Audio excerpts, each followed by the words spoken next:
Hola amigos, ¿qué tal? ¿Cómo están? Soy Freddy Villarroel y este es mi canal Freddy Predica. Un gustazo poder compartir con cada uno de ustedes cada semana subiendo un nuevo video.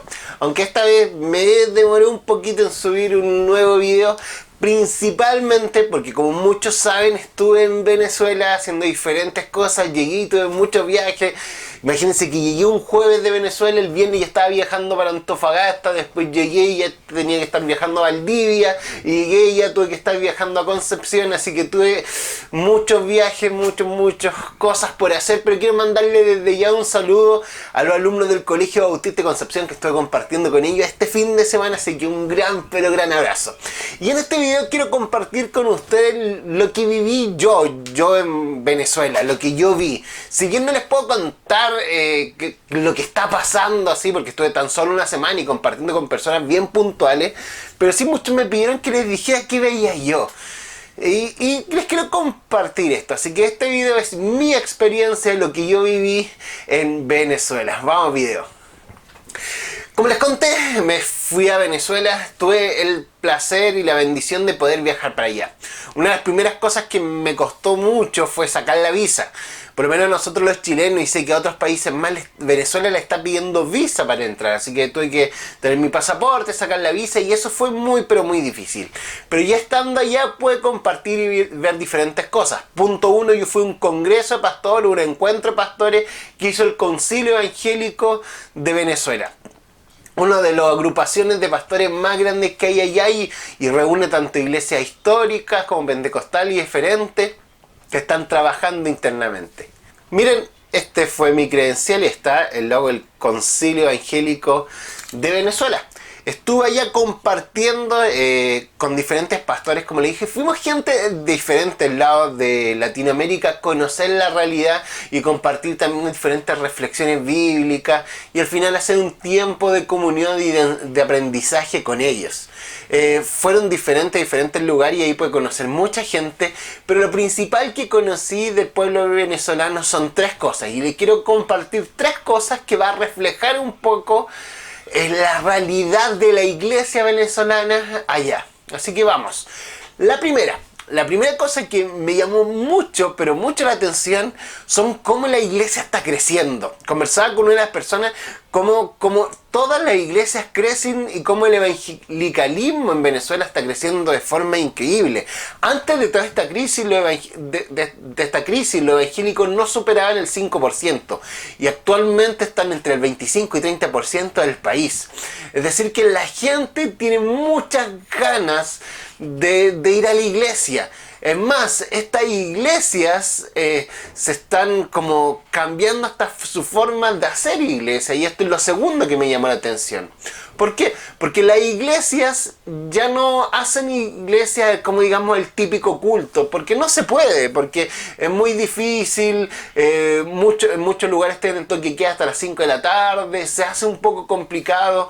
Entonces las iglesias ya no son solamente un lugar de culto, sino que terminan siendo un lugar de comunión, un lugar de fraternidad, donde me contaban que la iglesia hacía mucha ayuda social, donde se conseguían diferentes cosas de Colombia y de otros lados, y podían servir. La iglesia eran lugares de trueque, de cambio, eran lugares donde se juntaba la gente y podía compartir, y eso me llamó mucho la atención. Una iglesia súper activa, una iglesia muy social, y siendo que no conocía grandes cosas de teología, la misión o cosas así, pero sí se convertía en una iglesia muy social tan solo por la necesidad. Conversé y conocí proyectos muy hermosos de escuelas de básquetbol, de una agrupación que le mando un abrazo a ellos, que juntan zapatos para regalar a los pastores y misioneros, porque se necesita mucho, porque un par de zapatos es muy caro. Otras organizaciones, colegios, comedores abiertos, hoy una gran cantidad de proyectos sociales que estaban haciendo en las iglesias. Iglesias que tú conversabas y decían, no tenemos nosotros dinero, pero frente a esta necesidad hemos decidido servir. Y eso era precioso. Entonces, como les dije, punto uno, una iglesia que está creciendo mucho, y punto dos, una iglesia que está cambiando su forma. Pero lo que más me llamó la atención es por qué estas iglesias están creciendo mucho. Es porque finalmente me encuentro con una sociedad que no tiene esperanza. Y así tal cual, yo creo que fue una de las cosas que más me dolió. Lo que más me dolió no fue la pobreza, que sí, es fuerte, no fue la falta de recursos, que es potentísimo, no es ver a una Venezuela que está retrasado años luz, porque eso es potente. Lo que vi fue una Venezuela sin esperanza. Me esperaba por lo menos un país polarizado, que algunos con Guaidó, otros con Maduro, pero ni siquiera eso. Les cuento algo puntual. Yo tenía que el último día dar un taller sobre juventud. Y el taller que me pidieron que diera, el título se llamaba ¿Cómo pastorear a la generación de la esperanza? Y me pidieron que sea un taller de pastoral juvenil para pastores. Y el primer día decidí, al verme rodeado de puros pastores adultos, de pura gente adulta, quedarme a conversar con los mozos, con los chicos que servían los almuerzos, estaban en el hotel y no necesariamente eran cristianos. Una chica sí, otros dos no. Me quedé conversando con ellos después de todo y les dije, van un rato, y empezamos a charlar, y yo les preguntaba sobre su vida y me decían, estoy juntando plata para irme. Eso era todo lo que querían.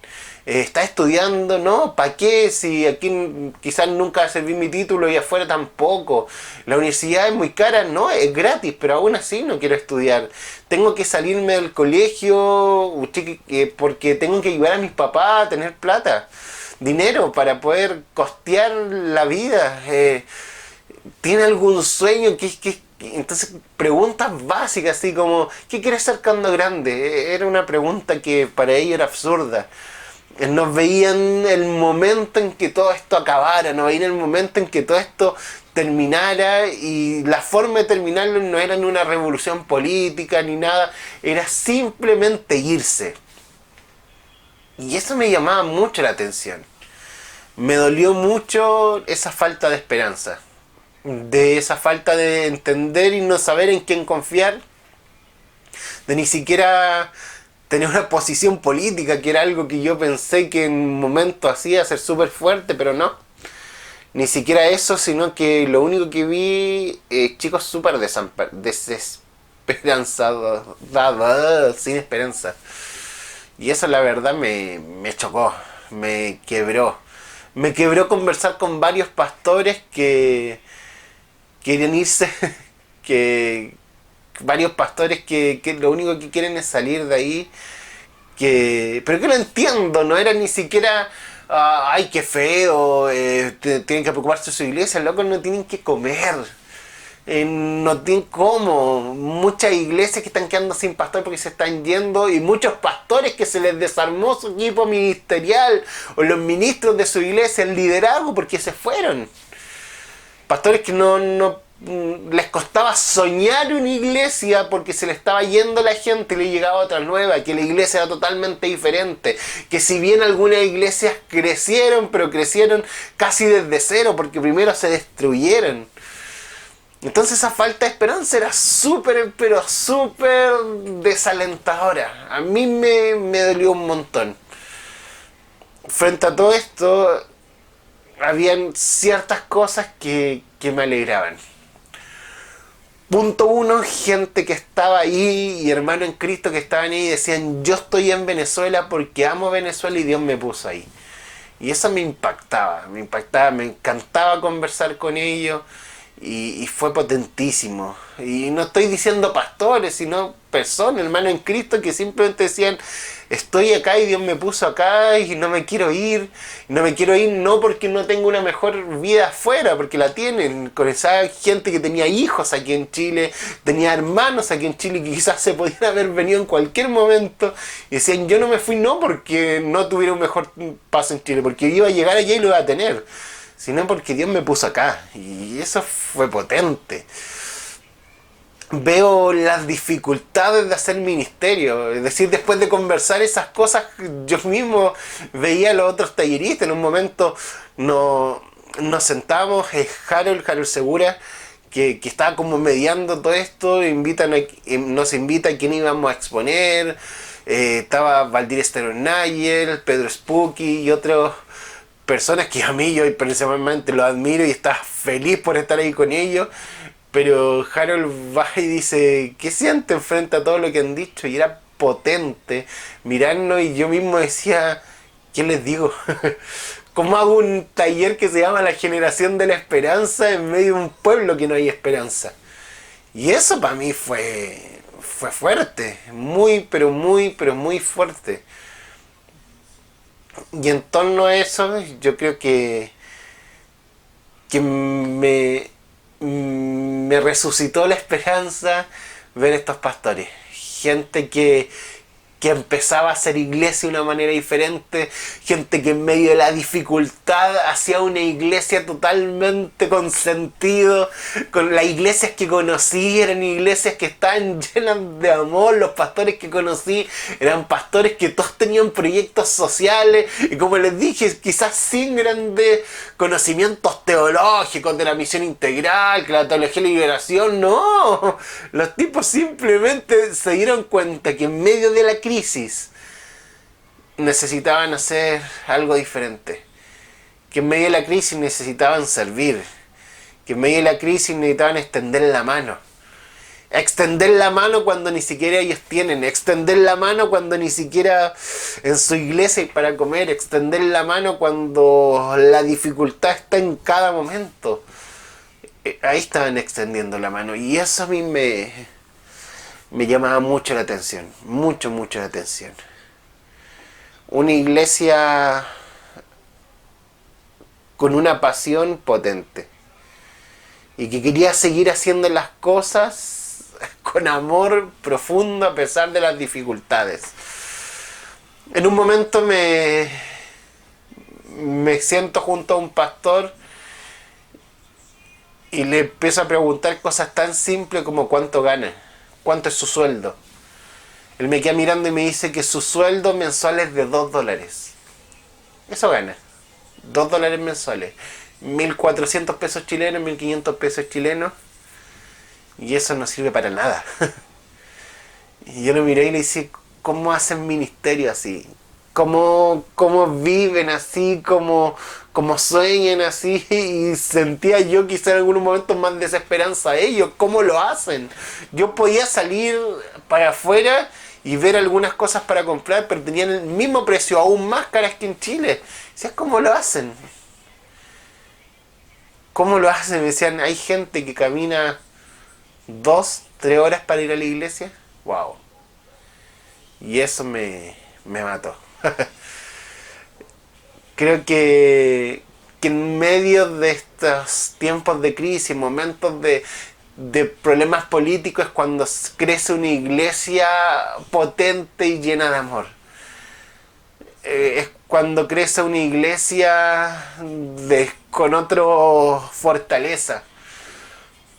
Conversaba con un amigo hoy día y me decía, mira, en Brasil irse a hacer misiones e irse a las favelas, donde quizás te maten. En Venezuela irse a hacer misiones, irse donde quizás no tengas que comer. Bueno, hacer misiones aquí en Chile, ir a un lugar donde va a tener sí o sí una casa, donde va a tener ciertas cosas de privilegio. Entonces, ¿quiénes son los apasionados ahí? ¿Quiénes son los que les cuesta hacer misiones? ¿Quiénes son los que dejan todo? Sin lugar a dudas son ellos. Los de verdad solamente se atreven a ir a favelas, los de verdad solamente se atreven a vivir ministerios así. Y eso me llama la atención. Una iglesia que era más sólida, que era más fuerte y que entendía mejor el hecho de ser iglesia en medio de la crisis. Y me voy con eso. Con una iglesia que entendió lo que es ser iglesia. Bueno, traté de comentarle un poco lo que yo aprendí, lo que yo viví. Obviamente puede ser totalmente diferente a lo que vivió otra persona, a otra persona que fue. Si alguien ha ido, si algún venezolano me está mirando, cuéntenme lo que ustedes piensan de su país en los comentarios y conversemos, dialoguemos un rato. No quise hablar nada político, nada social, espero subirlo en otro video y contarle un poco de estas cosas que a algunos le interesan, pero por ahora, cómo está la iglesia en Venezuela, yo creo que es lo que importa. ¿Qué podemos hacer? Quiero finalizar con esta respuesta. Oremos por la iglesia de Venezuela. Oremos profundamente por Venezuela en sí. 2. Comprometámonos con los migrantes venezolanos en tu país. Sé brazos abiertos con cada uno de los migrantes, no discriminen, no a la xenofobia, no a la porofobia, no a cualquier tipo de discriminación, por favor. Seamos una iglesia que, como dice en Deuteronomio, vamos y acojamos al migrante, porque nosotros fuimos migrantes, porque Israel fue un pueblo migrante, porque Jesús es un Jesús que salió de su lugar de origen y vino a migrar al mundo, y porque finalmente nosotros seremos migrantes toda la vida en nuestro llamado de ir y hacer discípulos a todas las naciones. Y tercero, ofrendemos. O sea, hagamos proyectos de apoyo a Venezuela. La Iglesia Bautista está trabajando uno, diferentes organizaciones están trabajando otro. Estamos viendo con otras ONG hacer algunas cosas y ofrenden. Pueden seguirme en mis redes sociales. De vez en cuando voy a ir subiendo en las historias ciertas fundaciones, ONG pequeñitas de iglesias que están trabajando en Venezuela y tú puedes aportar un poco de dinero. Te estoy diciendo que el sueldo de un pastor es $2. Imagínate lo que harían 10 luquitas, es decir, casi $20 en una iglesia, en un proyecto. Puede hacer mucho. Así que, bueno, piénsalo. Eso, chicos, muchas bendiciones. Recuerden seguirme en mis redes sociales, conocer los proyectos sociales de nuestros amigos venezolanos, bendecirlos y nos vemos la próxima semana. Muchos, pero muchos cariños.